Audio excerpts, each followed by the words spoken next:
Hello Year 7s, welcome to lesson number 2, Conservation of Energy. The keywords for this lesson are systems. Can you pause the video and have a go at the knowledge check? Go through the answers of the knowledge check. Question number 1. What is the energy stored in foods or fuels? It is chemical energy. In a moving object, it is kinetic energy. In a warm object, we have a thermal store. Separating electric charges, attracting or repelling, is electrostatic. In nuclear reactions, we have nuclear store. Due to an object's height is a gravitational store. Stretching or compressing is an elastic store. Storing magnets, attracting or repelling. Separating magnets, attracting or repelling is a magnetic store. Check your answers. Write your score on the side out of 8. This lesson we will be answering this question: what happens when energy is conserved? Overview for this lesson: we will be able to show that the energy is stored within systems and predict the changes involved when a system changes. Before we start the lesson, just a quick reminder. Conservation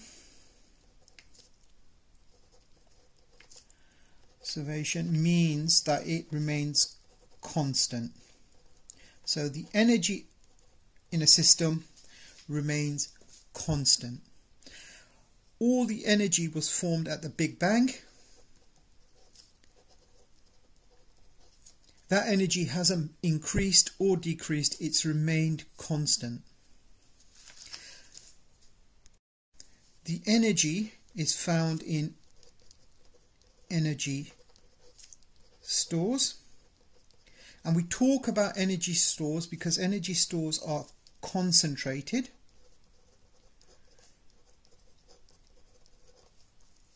And concentrated means that we can use them to do work when we convert this energy store into another energy store. And when we do that, we can do work. Once we've done the work, the energy is dissipated, so it spreads out and it becomes less useful. So it goes from a useful concentrated store to the environment or surroundings. So the environmental store, so it goes into the surroundings and it's not concentrated anymore.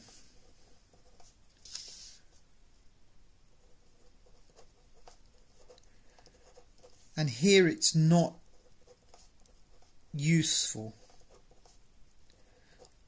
So when it's concentrated, energy is useful. So just give you a quick reminder from lesson 1. The energy stores are shown here. If you don't remember them, go back to lesson number 1 and make sure you've learnt the energy stores. When we go from one energy store to another energy store, the method of going from one energy store to another is called a pathway. There is 4 pathways and there is 8 energy stores that we need to know. So, and this lesson we will be looking at how we transform from one energy store to another energy store and the pathways. The first thing we're going to look at is systems. The reason we look at systems is it makes complex situations easier to understand. If we look at everyday objects, for example a bicycle is very complicated, especially when it's riding on the road. It will be interacting with the road, with the air, with the person that's riding the bike. So there's lots of energy changes. To look at the energy changes, what we do is we look at systems. We break the whole complex system down into smaller bits. And in science, a system is an object or a group of objects. And we do this again to simplify complex problems by breaking them up into smaller parts. This idea was developed by a French physicist, Sadi Carnot, who in the 19th century developed the idea of systems while he was studying steam engines. His work led to a branch of physics called thermodynamics, which is concerned with heat and temperature and their relationship to energy and work. So remember, we talked about energy as being stored in different forms, and work, when we talk about work, we're usually interested in useful work.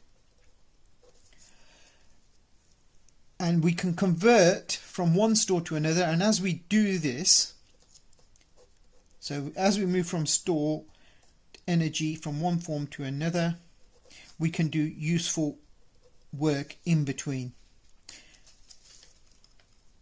A system can be considered as an object in isolation, so we can break down a big system into a smaller system, so we can consider as part of a bigger system, or we can look at objects in isolation as parts of smaller systems. So for example, we have a bicycle. That's our small system. It's made up of gears, wheels, seat, etc. So even that simple system is made up of different parts as well. We can add that bicycle to a bigger system. So we can look at it as part of a transport system. So we can include things like cars, lorries, walking. And the system we look at is dependent on what we're interested in. But the important thing here is we can break big complex items down into smaller bits, so it's easier for us to study. Have a look at changes in system, how energy is transferred from one energy store to another energy store. And in this case, we're going to look at a bike. Initially, the bike has a gravitational potential store when it's in a rack, so it has a gravitational potential store when it's standing up in its bike rack. A person will then convert their chemical store in their muscles with the food that they've eaten. They'll move this bike, and that chemical store is converted mechanically to a kinetic store. So the input is a chemical store and the output is a kinetic store, and the person riding the bike is doing the conversion. So we move from a chemical store to a kinetic store. Initially, the bike started off with an energy store which was gravitational potential energy. So during the conversion, the bicycle is moving, and it's converted the chemical energy into kinetic energy using a mechanical pathway. So when we drive or ride the bike around a park and then park it back into the bike rack, the bicycle itself hasn't changed. It hasn't gained any energy, it hasn't lost any energy, because if we go back here, the bike started off in a rack, it went around the park, and then it went back to the rack. It started with a gravitational potential energy store, it ended with a gravitational potential energy store. So, has it gained or lost any energy, the bike itself? No. Okay, so we can also show, as in this diagram here. So the bicycle started off here in the bike rack, it went around the park and came back. The bike itself didn't change, but the energy store in the person changed. It was converted mechanically into a kinetic store, and that kinetic store eventually was converted into thermal energy, which passed into the environment, into the surroundings. It became dissipated. So in the last example we saw that the bike didn't gain any gravitational potential store, didn't lose any gravitational potential store, but energy stores pass through the bicycle. We can show this using energy flow diagrams. And we can describe how energy flows between the energy stores using an energy flow diagram. So we started off with a chemical store and we converted it to gravitational potential and kinetic store of the bicycle. And the pathway was mechanical. So here we have the pathway and here we have the starting energy store, and here we have the final energy store. It's important to remember here it's concentrated in the person, in their food, in their muscles.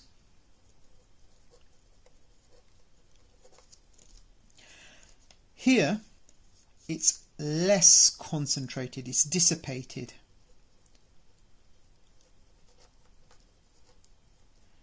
And as we went through, or when we converted one energy store to another, we did work. So I'd like you to watch this video here, have a look at the energy conservations, come back and then have a go at completing the energy activity, complete the energy flow diagrams by adding the pathways and the energy stores. Answers. First one, energy flow diagram, example, electric lamp. So we have a pathway, the energy enters in electrically. In the lamp it's converted to a thermal store. The thermal store is then transferred to the environment by heating and radiation pathway. So here it gives off light, and here heat. Remember, less concentrated, more concentrated over here. And it is the electric bulb or lamp which has this symbol, which is doing the conversion. So electrically, energy is being transferred into a thermal store in the lamp, and then that is being transferred to the environment, to the thermal store of the environment. So, next example, we have a radio. The energy is being transferred by an electrical pathway. In the radio, we have a thermal store.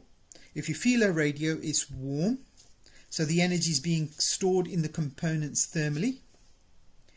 This is then dissipated by heating and radiation to the environment, and in the environment it's stored as thermal energy as well. So remember, concentrated, less concentrated.